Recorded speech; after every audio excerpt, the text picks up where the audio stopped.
கர்த்தருடைய பரிசுத்த நாமம் மகிமைப்படுவதாக. ஆலயம் பரிசுத்தத்தின் வாசஸ்தலம். சங்கீதம் 93:5. பரிசுத்தமானது நித்திய நாளாக உமது ஆலயத்தின் அலங்காரமாயிருக்கிறது.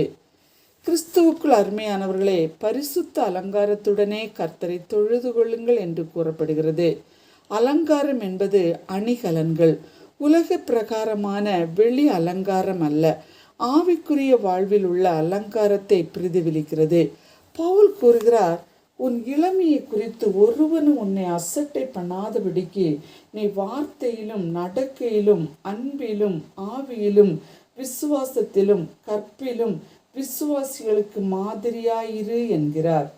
கிறிஸ்து நமக்கு எப்படி மாதிரியாக இருக்கிறாரோ அப்படியே நாமும் நம் சந்ததிகளுக்கு உலகுக்கு மாதிரியாக வாழ வேண்டும் என்று கிறிஸ்து விரும்புகிறார்.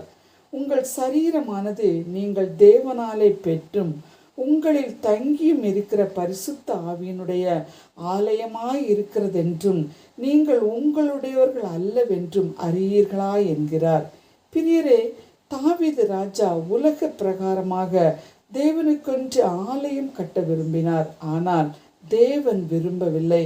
எனவே தாவீது தன் உள்ளத்தை தேவனுக்கு கொடுத்து அவரை நடனத்தோடு பாடி ஆராதிப்பதை பார்க்கிறோம்.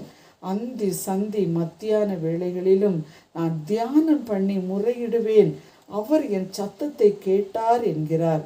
கர்த்தரிடத்தில் ஒன்றை கேட்டேன், அதையே நாடுவேன், கர்த்தருடைய ஆலயத்தில் தங்கியிருப்பதையே நாடுவேன் என்ற ஆசையாய் நிற்கிறார். நாமும் உள்ளான அலங்காரத்துடன் கர்த்தரை தொழுது கொள்ள நம்மையும் ஒப்பு கொடுப்போமா? ஆமேன். அன்புள்ள இயேசு சுவாமி, இந்த ஓய்வு நாளின் காலை வேளைக்காக நன்றியுள்ள இருதயத்தோடு நாங்கள் துதிக்கிறோமை, ஸ்தோத்திரிக்கிறோமை, மகிமைப்படுத்துகிறோம்.